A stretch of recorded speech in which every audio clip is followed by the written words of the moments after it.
I think it's interesting times in the property market at the moment. We're seeing record rate of interest rate increases. Property prices have declined. Well, I just got a note yesterday from CoreLogic showing that there basically has just been 6 straight months of property market decline. But on the flip side, I think we can see the opportunity that exists in property as well. And I'll talk a bit about some more of that opportunity today. So property, in my view, is one of the most important big steps when it comes to building your wealth. And I'll show you exactly why I think that as we're going through the content today. But it's also a massive decision, even with the decline in property prices in recent times, we have been seeing it's still difficult to get into the market for most people. It's expensive to run properties. So it comes with commitment and risk attached to it. And it's really important that's managed and managed well to make sure that you get the results that you want when you buy a property. Now, I will just say that there's a lot of different ways to be right when it comes to buying property and investing into property. A lot of different approaches, buy, sell, flip, renovate, buy, chasing the hotspots, a whole bunch of different things that can work and have worked for other people in the past. And a lot of these things can work again in the future, but the reality is that there's a lot of different ways to be right, but there's only one right way for you. So today, as we're going through the content, what I'm going to help you understand is the key things to be across to make sure that when you're making property decisions, you're making the best ones for you. Then I'll talk you through exactly how to make your property buying decisions to make sure that you're setting yourself up for success. Guys, if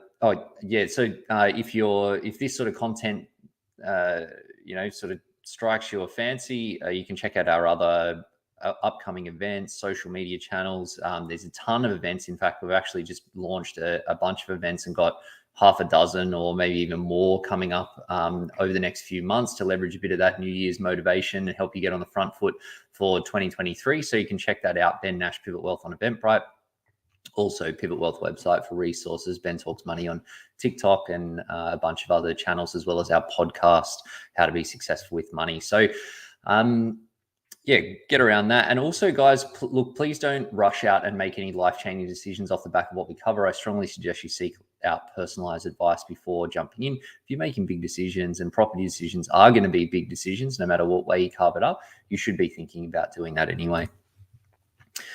So look, I thought I'd start with a bit of an example talking about how much it costs to run an investment property, because I think that there's a bit of confusion out there and a few myths to bust. Apologies in advance, I am going to throw a handful of numbers at you here, but I think that this is a really important one to set the scene around property and why I think it's one of the most powerful, in fact, the most powerful way to build your wealth and build your assets.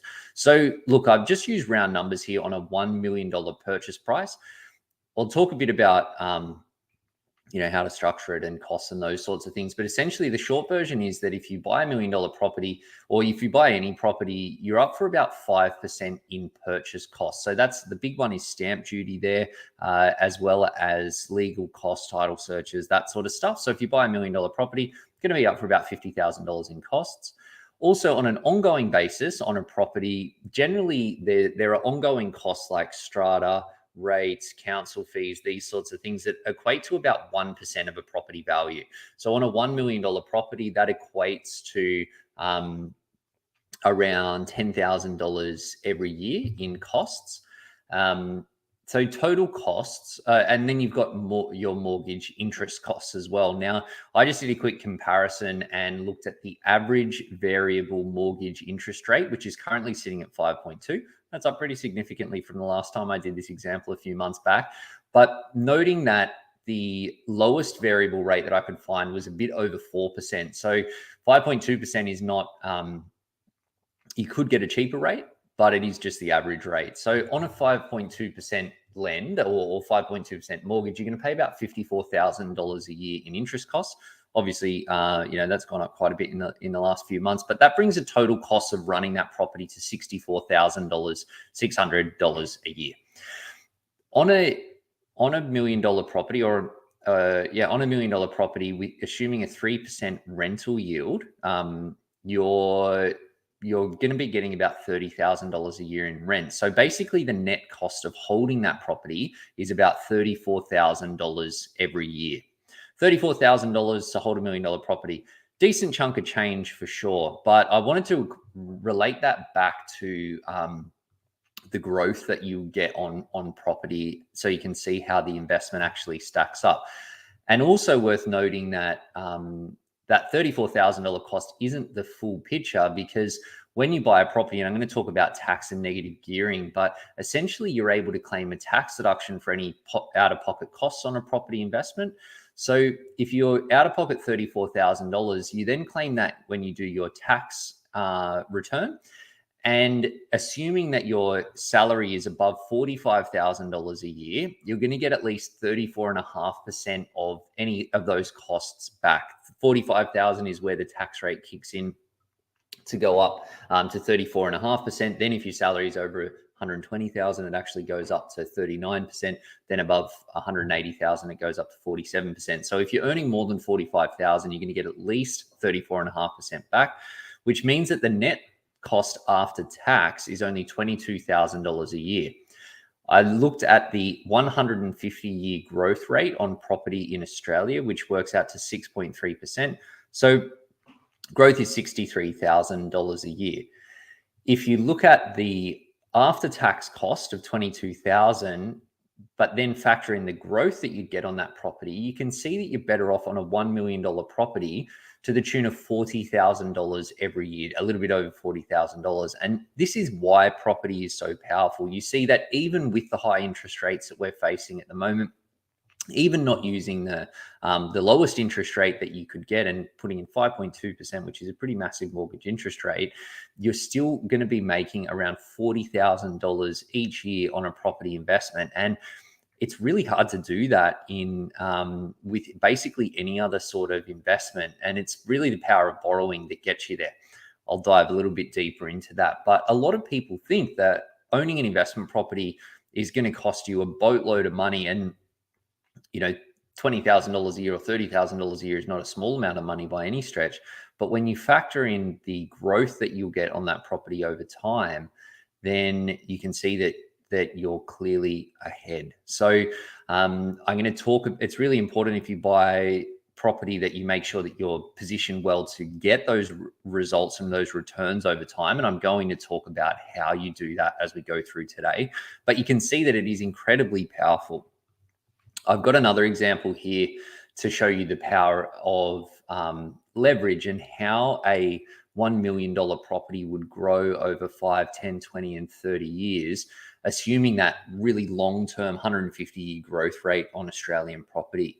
You can see that if you're buying a $1 million property today, after 5 years, that would have grown, when you factor in that compounding, grow to 1.35 million. After 10 years, 1.8 million. After 20 years, 3.3 million. After 30 years, 6.2 million, which is a huge amount of money over time.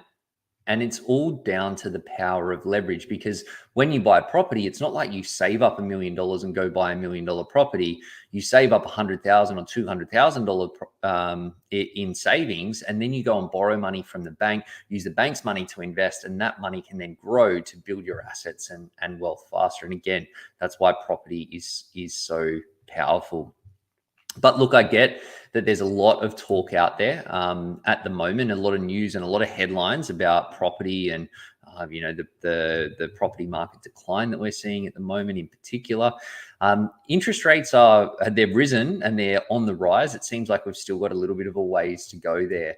And we're talking about, they're talking about the worst property conditions in years in the current season. This is what's been forecast by CoreLogic, who are basically the biggest data reporting and aggregation platform for property in Australia. The worst selling conditions are predicted in spring of 2022. So basically the season that we're in right now. On the flip side of the worst selling conditions, though, are the best buying conditions for anyone that's got the right strategy. And I'll talk about how you can map that out. Now, while there is a lot of doom and gloom out there, there are a lot of important things that are unchanged. Everyone still wants money to create and fund an epic lifestyle. Our population is growing and our property supply is limited. People still want to live in Bondi. So while there have been some changes, I think that there's still a lot of factors that set property up for success over the long term. But I get that it's not easy. Like, everyone's situation is unique when it comes to money, but I've found that there are some common challenges that stop people when making property decisions, but stop you with your money more broadly as well. The three biggest ones that I see here is information overload. So much, especially when it comes to property, I think because it is such something, an area that's so interesting for a lot of Aussies that it gets a lot of headlines and a lot of media attention, but it's like there's so much information out there. It's like we're drinking from the fire hose, and it's really hard to know who to listen to and who to trust. The second thing, and this is really, really critical when it comes to property, is finding the right balance between getting the financial results that you want and living a great lifestyle, living the lifestyle that you want as well. Balance is not easy to find, but it is a really important thing to find. And the third is FOMO, or the fear of missing out, which we see that a ton around property, but the fear of effing it up, the fear of making a mistake that costs you a whole bunch of money. It's paralyzing, because nobody wants to do that dumb thing that sets you back or means that you have to go back to the starting line. So what happens as a result is that people end up stuck, and you end up stuck not doing nothing, but often you're just stuck doing the same thing that you've been doing in the past. And what that means is that you're missing the opportunity to be getting better results and getting more out of what you have now, what you have today. So what I've found is that there's actually three elements that you need to get right if you want to be successful with your money. These are the three that I've got up here, which is your structure, strategy, and solutions. Now, your structure is all about making it easy to save and making it easy to manage your money, as well as making it crystal clear how much money you've got to work with when it comes to your savings, investments, and buying property as well. Then you've got your strategy, which is all about setting clear goals and targets, knowing the different pathways that can take you from where you are to where you want to be with your money, and breaking that all down into a clear action plan so you know what your next steps are and when they're happening, so you feel like you're really on top of things when it comes to your money. And then you've got solutions, so the investments and the products that you use to back up your strategy. And here the important thing is that you want to make sure that you're getting reliable, consistent progress over time, and that you're avoiding the downsides and setbacks and those momentum killing mistakes. What I've found is that if any one of these three elements is missing, it ends up dragging down on the others. So if your structure is missing, it's like you're working with a leaky bucket. If your strategy is missing, you're leaving a whole bunch of money on the table. If your solutions is lacking, then you're going to blow up your cash and mean that you have to go back to the starting line. So it really is critical that all three of the elements you get right. And the power of the three together is much more than any individual element on its own. So I'll talk a bit about some of these as we go through today, but I wanted to start with the property basics. Firstly, I wanted to show you shares versus property, and this is a really common question that I get asked. Now, when we look at the long-term return on shares and the long-term return on property, you see that actually the return on shares is slightly higher than property. So the 30-year return on the Australian share market is 9.8%. The 150-year return on property in Australia, growth return, is 6.3%. So basically, I've compared $100,000 invested into a share portfolio compared to using that $100,000 as a deposit to buy a $500,000 property, and seeing how they compare over time. You see that in year one, your $100,000 of shares would grow to about $110,000. For property, a $500,000 property would go to $532,000. Then looking at it over 10, 20, 30, and 40 years, you see that the growth continues pretty significantly. After 10 years, it's like $937,000 for property, $265,000 for shares. 20 years, $704,000 for shares compared to $1.7 million for property. 30 years, $1.8 million for shares, $3.2 million for property, and then 4.6 compared to $6.1 million. Now, you see that with the higher return, the higher long-term return on shares is actually growing at a faster rate. But because you're starting from a smaller base, it means that the end result that you get to is much smaller. So it's about the big driver here is how much you're starting with, and it's really leverage that's the key driver. Leverage just means borrowing to invest, and what when you, like I said at the start, that when people buy a property, no one saves up $1 million, or not many people save up $1 million and go buy $1 million property. Instead, you you go save 100,000, 200,000, then you borrow the money from the bank. But on the flip side, while leverage is great for building your assets, leverage is also really scary. It's scary to jump in. It's scary to have that commitment to having to pay a mortgage, having to fund those payments on an ongoing basis. And particularly with what we're seeing at the moment, where interest rates are increasing, it can be really like create a bit of pain, which means that when you're thinking about getting started, a lot of people are really fearful. Now, I know for sure that the best strategy on paper for any person when it comes to building their assets and wealth is to go and borrow as much money as the banks will lend you, and then go and invest generally into property. That's the strategy that over the long term will grow your assets the most and the fastest. But the reality is that that's not going to be the best strategy for almost every single person, because you've got to be able to sleep at night. You've got to be able to live the lifestyle that you want, and property can stop you from being able to do that. So there's a difference between there's a range between not borrowing any money at all and borrowing as much money as that you possibly can. Somewhere in there is your sweet spot for every single one of you guys that's listening in. The key is finding what that sweet spot is, the one that allows you to grow your assets and wealth at a rate that you're happy with, and live the lifestyle that you want at the same time, and have risk managed in the way that you want, to mean that you can sleep at night and that you're not going to be caught short and end up in financial trouble. I'll talk you through exactly how you can plan that out in the next section. But I just wanted to call out that leverage is a driver, but it's the most important factor that you need to be getting right. Another really important consideration when it comes to buying property is that you've got to balance your home versus your non-home assets. So to give you a practical example here, if I was talking to somebody and their total asset position was $5 million, you might think that they were doing really well. And of course, they would be doing pretty well when it comes to their overall wealth position. But here's the thing: if $4.5 million of the $5 million their total asset position is tied up in their home, it means that they've only got $500,000 in financial assets, and they're probably going to be a pretty long way away from being sort of like financially free. Whereas on the flip side, if you've got someone that's got a $5 million asset position and their home is worth $500,000 and their financial assets and investments are worth $4.5 million, you'd say that they're probably already financially free. So finding the right balance between how much of your total wealth is tied up in your home versus how much is tied up, how much is invested into other income producing assets that allow you to create financial freedom and security is a really important thing. Now, when I think about buying your dream home, I think that's something that's really important and something that every single person should have. It's something that every person can achieve if you know what levers to pull and you set the right strategy in place.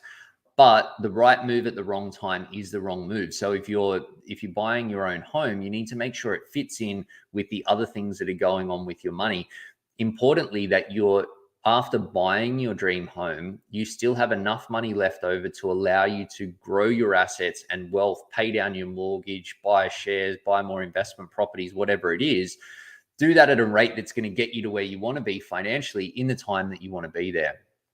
Because if it doesn't, if you buy that home and you don't have enough left over to do those things, it means that you're going to have to make sacrifices. It's going to be you're sacrificing how quickly you're getting ahead. You might have a lovely roof over your head, and that's great and important. But are you prepared to pay the price of not being able to get ahead with your investments at a rate that you want for that? For me, the answer is no. You've got to find both. And I think, wanting it all is, maybe a little bit selfish, but I think it's something that you can achieve. It's just about planning it well.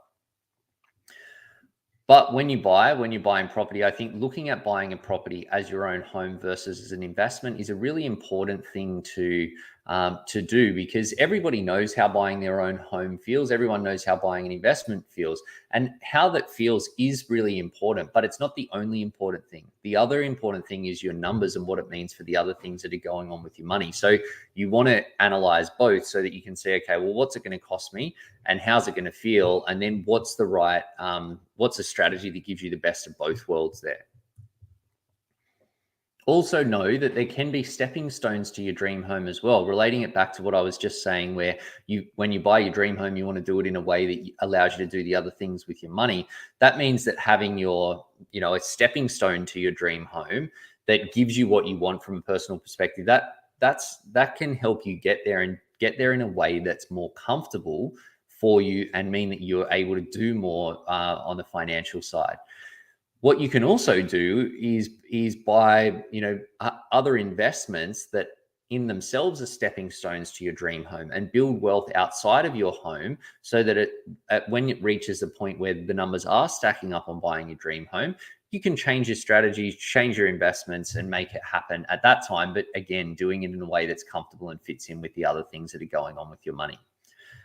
When you buy property, you should know that entry and exit costs are high. So you never want to buy a property and be forced to sell it at the wrong time. I mentioned in the example that I shared right at the front end of this, that the entry costs, the purchase costs on buying a property, are around 5% of a property value. So that on $1 million property, that's like $50,000. If you want to sell that property, you're probably up for about 2 to 2.5% in sell costs between agent fees and legals and those sorts of things, which means another $20,000 to $25,000 on top. So buying and selling a property straight away, you're losing 7 to 7.5% of the property value. That's a pretty significant cost, and one that you're going to have to play catch up with later on. Family guarantee is a way to get into the property market sooner. And essentially how this works, generally with mum and dad, where if they own a property that doesn't have a significant mortgage on it, or that has a lot of equity, with equity being the difference between the value of a property and the amount of debt that's owed on the property, the banks are generally pretty comfortable to lend money up to 80% of the value of a property without charging you lender's mortgage insurance. Now, when you buy a property, you need a property deposit. And how the family guarantee works is it allows you to borrow your property deposit secured against the equity of a family member's home.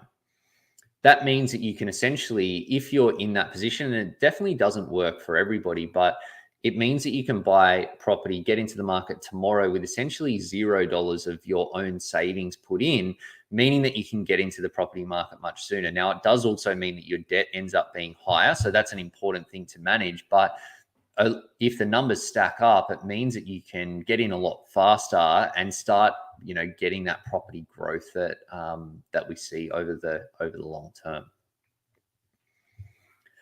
Looking at where to buy is a really important question as well. And I'm going to dive a little bit deeper into that as you go through. But the key to getting good results when you buy an investment property is twofold. Like it is with any investment, that you want to buy a quality investment that's going to grow for you over the long term. And you want to make sure you're never forced to sell that investment at a time that doesn't make sense. Anyone that's forced to sell their property today or in the next year is probably going to take a bit of a haircut from what they otherwise would. So making sure you're never forced to sell is really important. The other part is choosing a good investment, and I'm going to dive deeper into that as well. Be aware when you buy a property that, and particularly when you invest into property, that the after-tax return is the only return that matters. Because tax is a little bit hidden beneath the surface, it's common for people to focus more on the headline returns when they invest. But the only thing that really matters is how much money you end up with after you pay your tax bill. So when you invest, thinking about what that after-tax return is and optimizing for that is just going to allow you to get ahead faster. You also only get one tax rate to apply your to your different sources of income to, and that's something that's important to understand when it comes to how you structure investment property purchases as well, because you can be strategic at the front end, or to say it a different way, if you're not strategic at the front end when you buy a property, then it can mean that you run into unexpected consequences and suboptimal consequences at the back end. So I've put here the marginal tax rates in Australia. Essentially, in Australia, we work under this marginal tax rate system where we pay a slightly higher amount of tax as your income increases over time. How the tax brackets work, or under the current rules, the first $18,000 anyone earns in Australia, you don't pay any tax on that income. When you get above $18,000 and up to $45,000, you pay 19 cents in the dollar in tax. From 45,000 to 120,000, you pay 34.5% in tax. 120 to 180,000, you pay 39%. 180,000 plus, you pay 47%. Those are the tax brackets, and essentially, you get one tax rate, which it applies to all of your salary income, interest income from a bank account, rental income from an investment property, dividend income from a share portfolio, capital gains from sale of investments. Basically, all of your income from all sources adds together, and that's what you pay tax on when you submit your tax return with the ATO. Now, why that's important is when you're investing into property, both like with rental income and capital gains over time, there's opportunity to optimize where you own the assets, because you can buy a property, like anyone can buy a property in their own name, but for people in a couple, then you can be strategic with which person owns a property. Do you own it jointly? Do you own it in fixed proportions? What are those fixed proportions? You can also buy property through superannuation or do any sorts of investments through super. If you invest through super, the maximum rate of tax that you pay is 15%, which is much lower than the marginal tax rates. Now, super is probably not going to be your first strategy that you go to when it comes to building your wealth, but it also probably shouldn't be your last, because these tax rates do make a big difference in how quickly your assets build. Also, investing through a trust and investment company can have a significant impact and significantly reduce the amount of tax that you pay, specifically that a company pays a flat tax rate of 30%. So there, you don't pay any more tax than that. And particularly for people that are on a good income in one of the higher tax brackets, if you're investing in your personal name and paying tax on those earnings over time at your personal marginal tax rate, would be much higher. So that investing with different entities is really impactful in terms of how you purchase. But when you buy a property, as I mentioned, that the tax rates are the buy and sell costs are pretty significant, and the tax consequences of buying and selling are also significant, such that you don't want to buy a property today and then have to change the ownership in the future, because the cost of doing that is just going to be prohibitive. So what that means is that you want to be being smart with your tax before you invest, so that you don't run into unexpected consequences later on. And yeah, to wrap on that, the investing is the biggest area that you can save tax when you invest. Now, I'm going to jump into strategies, but I've got a question here from Chris. It says, with family guarantee, if investment purchase for an adult child who intends to move into it later, whose name should this be in? How to structure, change title without stamp duty, etc.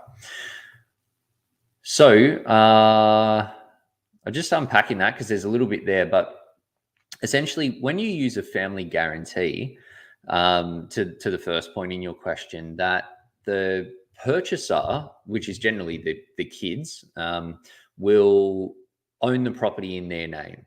They take out all of the borrowing in their name. They make all of the mortgage payments themselves. It's not that like mum and dad are borrowing the money for them, or mum and dad are going to be paying the mortgage payments for them. It simply means that the security for that borrowing is linked to the family home.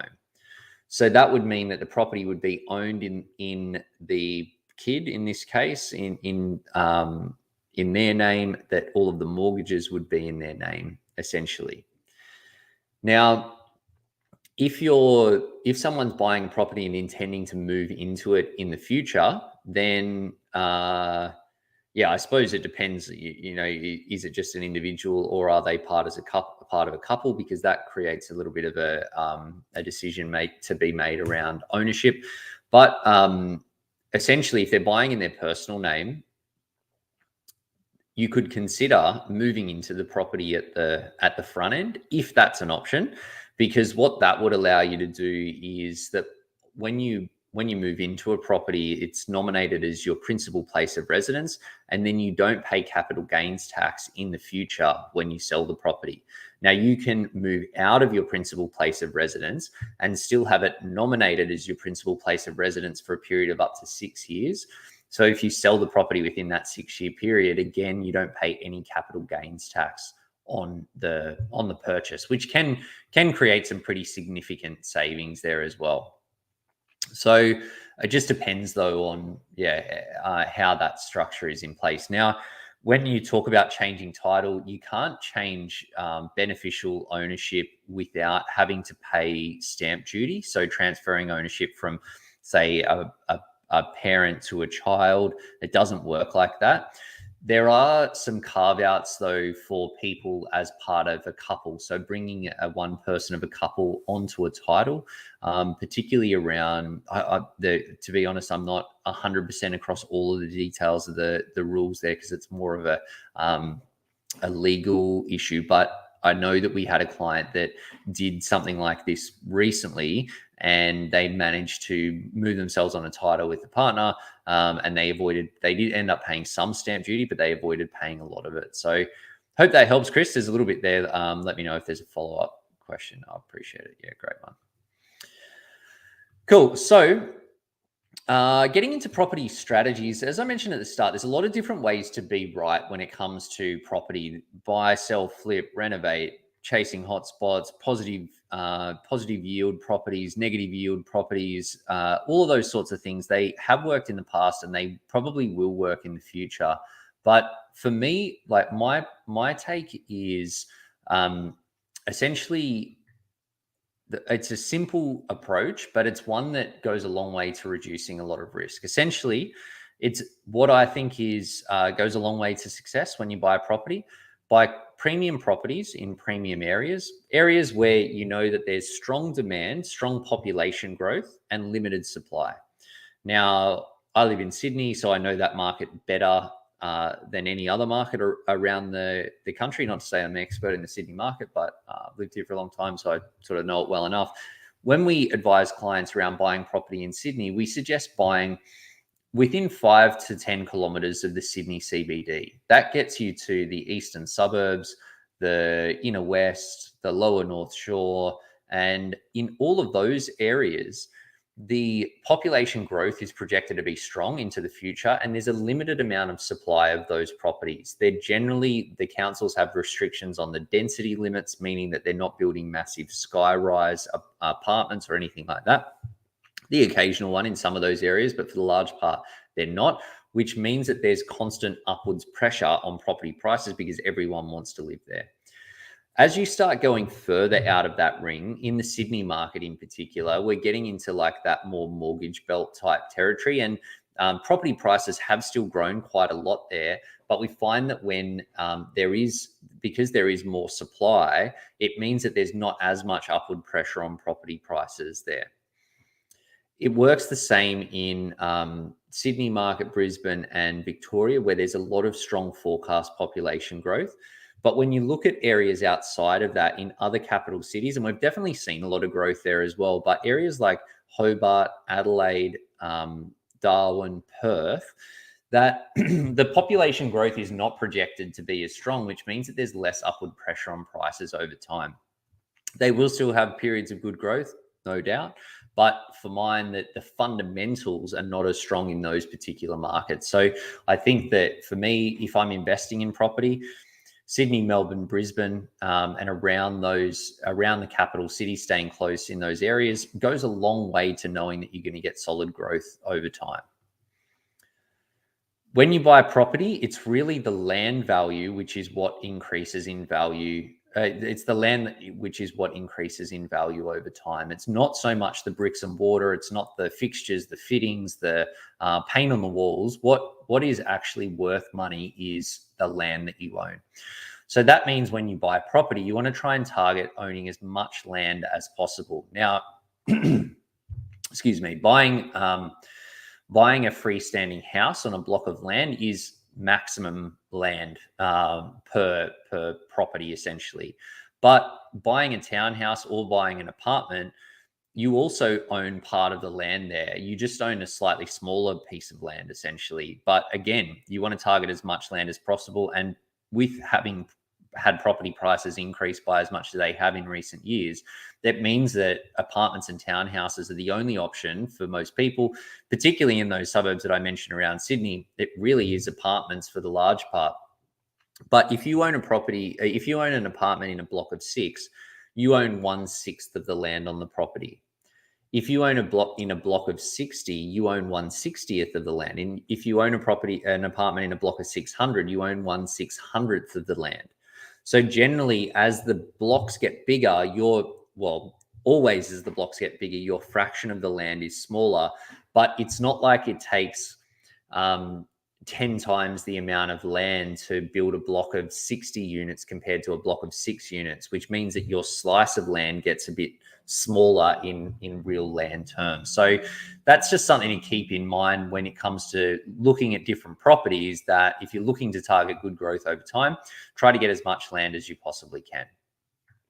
Also, if you're going to buy an investment and own it for the long term, you want to ideally target lower ongoing costs for your property. Having things like elevators, swimming pools, gyms, concierge, these sorts of things, they're all really nice things to have, but they're also expensive things to have. And the more you have to pay out of pocket for these ongoing property costs, the less you're going to be keeping of the rental income that you're getting on your property investment to actually fund the cost of that investment. And then it's about holding the property for the long term. Now, if you buy a quality property in a quality area that's got good demand, limited supply, the numbers are stacking up, that's going to be a great way to build your assets. If you sell that property, there's only 2 reasons that you would really do that. Sometimes selling a property to buy your dream home, that's a very reasonable reason to sell a property, extract a bunch of cash, make purchasing your dream home earlier, that's fine. But outside of that, there's only one real acceptable reason for that, or one reason that makes sense in my opinion, which is when you're in the future, you're essentially transitioning to retirement. You're trying to sell up your assets and start getting your assets to generate you income for you to live off. Because if you're not retiring or buying your dream home, you're only just realizing cash, which you're then going to need to reinvest into other good investments. And if you already had a good investment to begin with, it seems like an expensive exercise to sell property, pay property sell costs, buy another property, pay the buy cost, pay a bunch of tax in the process as well, all just to end up with another good quality property investment. So holding for the long term means that you keep more of the cash that can then grow for you, and mean that you're probably going to just get ahead faster. So as I said, that choosing a good property goes a long way to getting the results that you want with property over time. There are a lot of different ways to do it, but in my take, it's a really simple way. It's a really effective way, and it's a way that eliminates a lot of the risk. When you're trying to buy properties and sell them regularly, you're trying to always figure out what's going on in the market. Is it a good time to sell? Is it a good time to buy? Whereas with this, it's like you buy when it makes sense for your strategy, you hold for the long term, and you only sell, if you're wanting to like retire or buy your dream home. It takes a lot of that risk off the table. Other property strategies that are important to be across when you're buying property, negative gearing is a big one. That's something that's talked about a lot, but there's also a bit of confusion around negative gearing. Now, gearing just means borrowing money to invest. That's all it means. You can gear into property. That's the most common way that we see it happen. You can also gear into shares, or you can gear into any other investment. Basically, anytime you borrow to invest, that is gearing. When we look at the negative gearing or positive gearing part, investment. So if overall the total income less total expenses is positive, that means you've got a positive cash flow investment and it's positive gearing. If the total income is negative, then you've got a negative cash flow investment and it's called negative gearing. So in Australia, when you have that negative cash flow investment or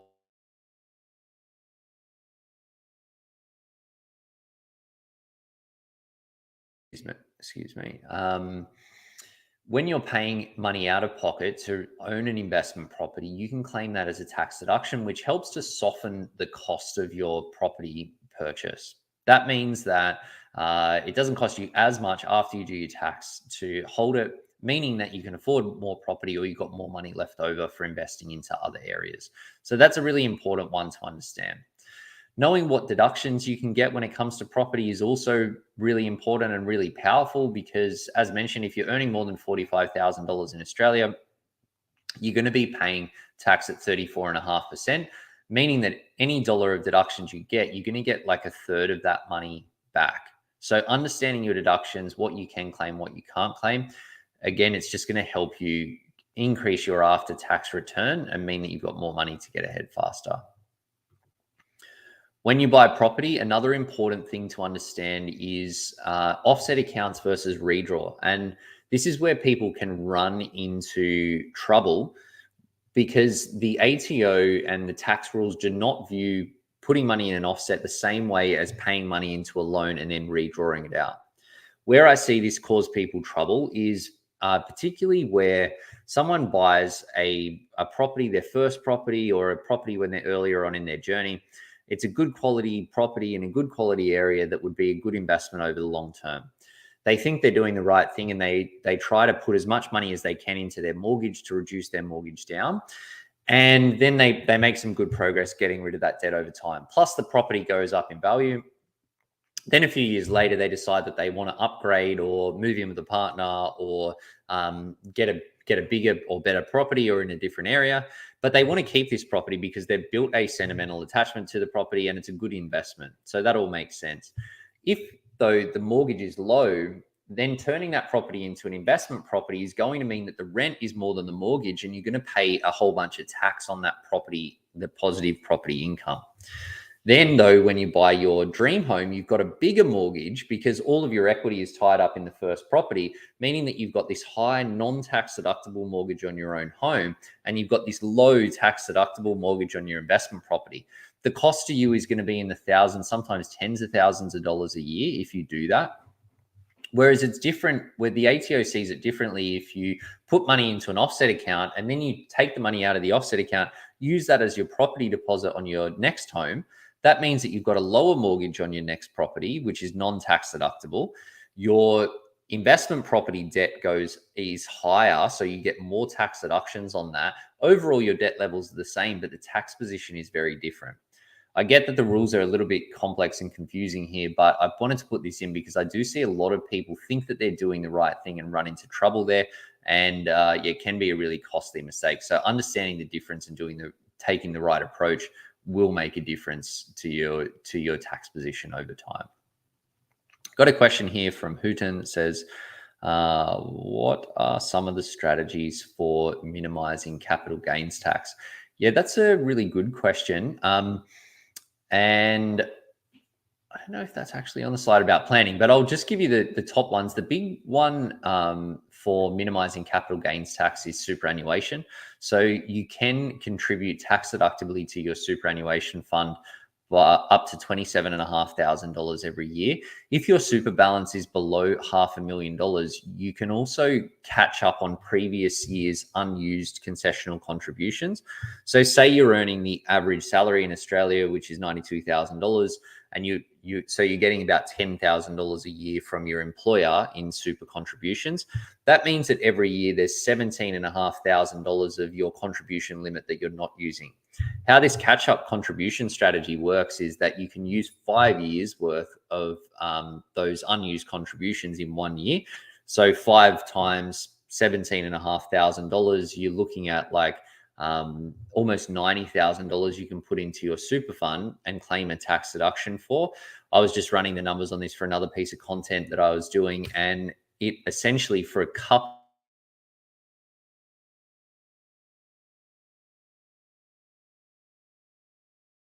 That is really probably the biggest strategy that can save you a considerable amount of tax when it comes to capital gains. The other part of it is, and I'll talk about this a little bit more in the planning process, but it was what I touched on before, that you want to plan for the tax outcomes when you sell at the start of your property purchase when you buy, because it is hard to restructure things once you've already got a good property investment that's grown. But if you plan at the front end, knowing that you will eventually sell, which most people will when they buy a property, then it allows you to manage the gains much more effectively, or optimize for the after CGT outcome on your purchase. Hope that helps. Unfortunately, there's not a lot of magic there that you can do once you've bought the property and once you've accrued the gain, because the horse is essentially bolted. It's about planning when you get in the front end, and then super is the other big go-to there as well. Hope that helps you, Tan. So I wanted to talk about planning and how to plan a property purchase. And I think, like, when people think about being successful with property and being successful with their money more broadly, they think about it as just choosing a good property investment or just choosing good investments more broadly. But what's about choosing good investments, but it's about having a solid savings and cash flow plan. When it comes to property, that means so that you can spend the perfect amount of property, perfect amount on property for you to get the results that you want. Making sure that you're smart with your tax, to that question just there, having a good property strategy, having good debt strategy, being on top of your risk management and your risk management approach, having quality estate plan, and having goals and targets to keep you motivated. So it's choosing good investments is important, but it's not enough. The basic building blocks of money success and getting good results with your money is through saving and investing. But if you want to optimize your situation and maximize the results you get, you need to use clear plans, proper framework, solid systems, and support around your property decisions and your money decisions more broadly, because that's what leads to you getting the best results from your money. Now, I think without having all of those elements working together and without having a rock solid plan, that you end up essentially stuck in this juggle. You have no visibility on where you're headed. And that's a really important thing when it comes to buying property, that if you don't have visibility of the impact of your purchase, not just today, but 1 year, 5 years, 10 years into the future, that can lead to some serious trouble. Your risk is essentially unknown. It leads to inertia and indecision and this fear of actually doing stuff, and not having the motivation to take action and make it happen. As a result, you miss opportunities and making consistent progress, don't have confidence, and get average or poor results. Now, how you plan with your money, and I thought it was worth unpacking this process, which really powerful when it comes to buying property and investing into property. Now, this process it's the same process that we use when we're helping people set up a financial plan, but this process is the process that any single person needs to use if you're looking to make the smartest decisions for you and really maximize your money. The first thing that you want to do when it comes to your money is focus in on what's actually important. The question that I like to ask to tease this out is, say, if we're having a chat 3 years from today, for you to be completely blown away with what's going on with your money, then what do you want to see? What do you want to feel? What do you want to have happen? That sets a bit of a guiding light to work toward. That it also allows you to tease out, where do you not want to be, or what do you not want to have happen? What are the things that you want to avoid, which is sometimes just as important as the things that you want to target. Now, sometimes people's goals can be really specific, that they might say, oh, we want to have $50,000 in an emergency fund, or have our first property or our second property or our first investment property, or own our dream home, or whatever. But sometimes, and a lot of times, it's actually just that success is that you want to be on track to end up in a position that you're happy with in a time frame that you're happy with. So it can be that broad. I think a lot of people they get stuck when it comes to setting goals, because they're worried that they think that their goals need to be crystal clear before they get started. But when it comes to your money management, your money planning, that Sometimes you need to go, well, what are we ideally working towards? What's actually possible? And then you can firm up your goals from there. And I suppose that's what the next couple of steps is about. That once you're clear on the guiding light, what you want to work towards, you need to understand all of the different moving parts and the things that are going to impact your planning. From there, that allows you to set a baseline and say, okay, you put in your current income, what you're spending, what's left over, your assets, liabilities, and then you can look and say, okay, well, if I keep doing exactly what I'm doing today, this is what things are going to look like in a month, in a year, in 5 years. From there, that gives you the baseline to start layering different decisions over the top of that says, if you bought a property, if you bought an investment property for $500,000, this is what the financial impact is. This is what the impact is in your asset position. This is what the impact is to your cash flow. This is what it looks like over time. Then you can compare that to buying a $500,000 home or buying $1 million home or $1 million investment property. So you can compare those baselines to say, what is the financial impact? What are the risks? What's the impact on your ability to live the lifestyle that you want? Generally, what happens is that you're going to be more drawn to one particular path than another, one that you feel gives you the best balance between getting the financial results that you want and getting the lifestyle results that you want and having risk managed in the way that you want. So that piece is all important, and choosing the ideal strategy that gives you the results that you want and that you've got confidence to follow through on is going to give you a lot of confidence to actually take action and get started. Because particularly when it comes to property, you've got some big decisions to make, some big actions to take, that if you don't have a rock solid strategy where you know that you've dotted all of your I's and crossed your T's, taking that action, taking that leap can be really scary. But it's also the thing that is going to drive the results, because it's great to have great ideas, and as excited as we get when it comes to building these plans for our clients, great ideas and great conversations are not going to turn into dollars in your bank account. You have to take action to move things forward, and this process can give you the confidence to take that action. When you then plan, you want to just know exactly what your steps are and how to turn the great ideas into the outcomes.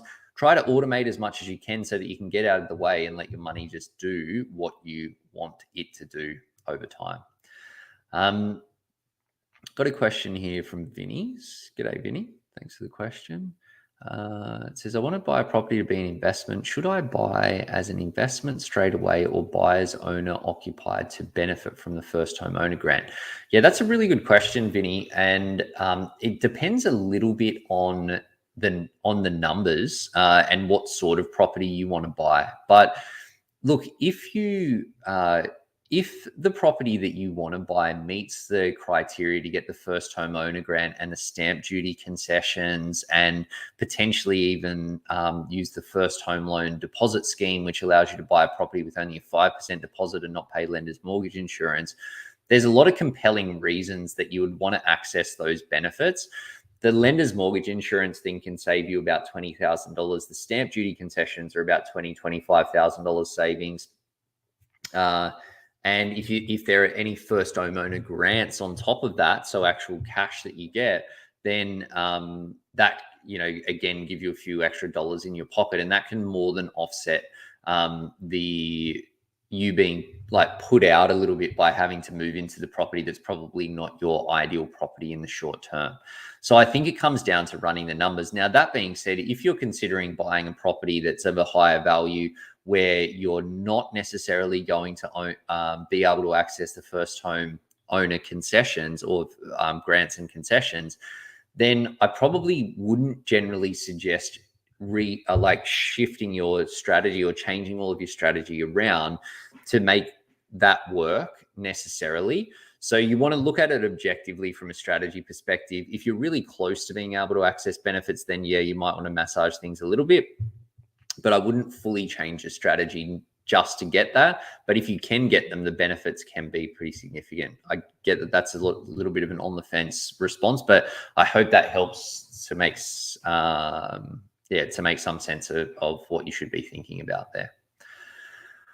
So look, when you follow through this process, ultimately the results are you simplify your day-to-day, you get clarity and visibility of where you're headed and the impact of the decisions that you're making both today and into the future. You can take smart risks And the smartest risk for you, put yourself in a position to take confident action. You're welcome, Vinny. Get the motivation, maximize the opportunities, and get predictable progress over time to ultimately deliver the results that you want. Now, look, guys, just in the interest of time, I've got some mistakes for you to avoid, but I'm just going to give you the super quick version of these ones. So essentially the first one that I've got, and this is a really big one when it comes to property, listening to the armchair experts. Now I see a heap of this on social media when we put up content, and there's all these people on there that are so adamant with their opinion. Oh, interest rates are going to do this. Property market's going to do this. Blind Freddie could have seen this coming. I tell you in the moment that it is hard to know what those things are. Looking back in hindsight, it's really easy, but in the moment, it's not. It's not easy. And there's so many people that get this bias to the things that are happening around them at that point in time. And they spout off with these opinions that can really cause you to doubt and create uncertainty in your strategy. If you have a rock solid approach to your decision making and stick to your fundamentals and property works for you, you can avoid a lot of that noise and get the results. Tell the armchair experts to stick to their TikTok feeds and let you get on with the business of making money for you, because that stuff is just noise and it's not helpful noise. Not tax planning after you invest. That's a difficult thing to unwind. I mentioned that a couple of times. Sitting on the fence is also a massive, massive mistake. Probably the biggest one, and particularly I see this at the moment. People going, oh, I'm going to wait for the bottom. I'll scoop in the bottom. You're never going to know when the bottom is. And if you wait until then, your borrowing power has gone down. Who knows where the economy is? Will it still make sense for you to borrow? Will you still be able to borrow? Will it still make sense for you to buy? If you can plan property well and do it in a risk managed way where you know that you can comfortably invest in property today, sitting on the fence waiting for this ideal time where the stars align is going to be scary, and it's going to be hard to pick, and you probably will miss out on it. So take action and start getting the results. Then you can tick the thing off your list and move on with the process of building your assets and wealth over time. Sitting on the fence, major mistake. Making choices in isolation is another big thing when it comes to property. I see people looking like, is this a good investment? Is this the right amount to spend? Is this a good area? All of those things, you might be able to answer yes to them, but it still might make the decision a bad one for you. So you want to make sure when you're buying property, like with any money decisions, that your property strategy fits in with all of the other things that are going on with your money, that it allows you to live the lifestyle that you want. It allows you to have your risk managed in the way that you want, and all of those things. That's a really crucial part of making good property decisions. Not looking ahead is another big one of the impact that you purchased beyond just today. Really, really powerful. And trying to go it alone, trying to figure this all out on your own is really hard and really scary. It leads to fear, leads to indecision, leads to missed opportunities, less confidence to be aggressive, less confidence to take action, importantly, and you get stress when it comes to your money. So guys, I'm just a bit mindful of time. I can see that there's a few questions there, so I'm gonna go through those. But I just want to leave you with one thing. This model that talks about progression from where you are today to future state when it comes to your money. I won't get into all of the detail, but essentially it says that in the future you're going to be in one of 4 positions, essentially ranging from very bad to very good. When people think about getting from where they are to where they want to be with their money, they think about their progression like a straight line, but it's not. Because of the compounding impact of time and money, it's actually a curve. So if you're not 100% on track to end up in the ideal position that you want to be in, you need to do some stuff now. You need to jump the line. You need to buy that property. You need to be smarter with your tax. You need to do X, Y, Z. And once you get on track, then you just need to take the next step and the next step and the next step, which is easier because you're already on the path.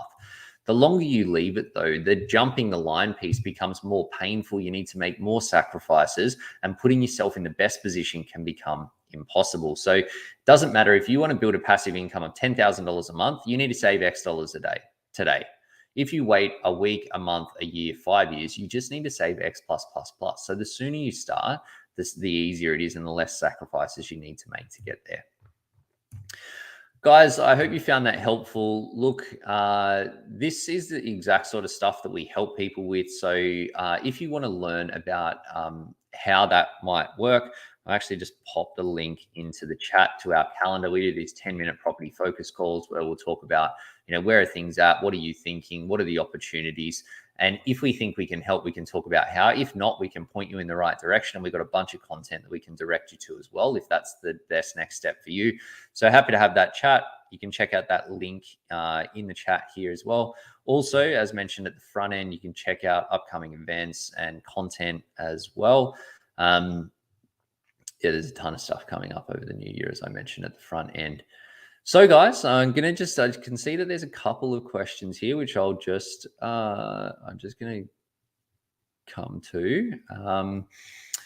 Question says, do you do portfolio reviews? If so, costs, property portfolio? Maybe you could just confirm exactly what that is. But what we do is we help people with financial planning. So financial planning and strategy, essentially guiding people through that planning process that I mentioned before. So understanding what you do, where things are at, what you want to do, and then the best way to get to where you want to be. We don't really do just investment portfolios. So if you just had a share portfolio and said, I want you to look at the portfolio and pick stocks for us, that's not what we do. What we do is help you set up a clear path from where you are to where you want to be with your money, making sure that you're maximizing all of the different things and getting your money working the hardest for you. We work with people on a fixed fee only basis. So the only way that we charge and get paid is fixed dollar-based fees. That means no sales commissions, product fees, kickbacks. Like we don't have any products or anything like that. Really just depends on what you want. But we work with the people that we help over like 12-month engagements where we figure out what sort of help they want and how to do it. And then we charge a fixed fee per month. And that starts at about $600 per month.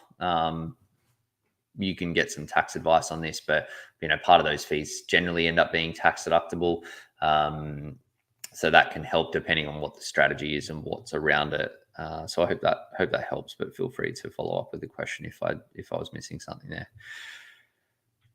Olku says, what are your thoughts of buying remotely, i.e. from other states? No issues there in doing that. Just so long as you understand the market. Like I know for me, as much I've spent a little bit of time in Brisbane, but I wouldn't really back myself for fully buying remotely there because I don't understand the suburbs so well. Maybe if I had a really good buyer's agent, potentially. So but I would probably want to know the areas. Ape says, sorry, cut out. Do you say 12K per month? No, I think starting at 600 per month.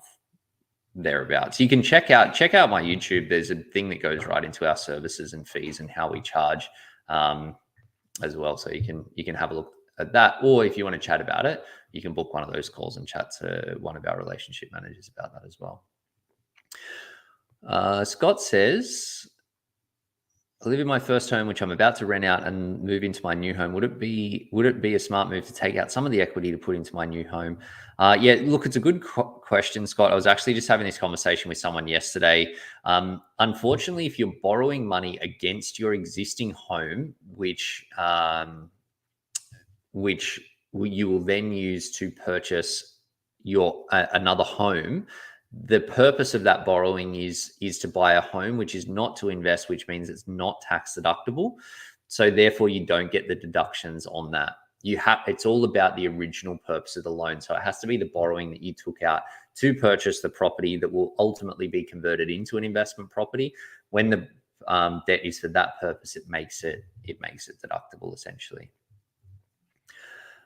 Look, guys, appreciate all the questions. I hope you found that helpful. Sorry, we've gone a little bit over time, but plenty of opportunity out there in the market at the moment. But it's all important to plan smart. So I hope that's helped you to get there.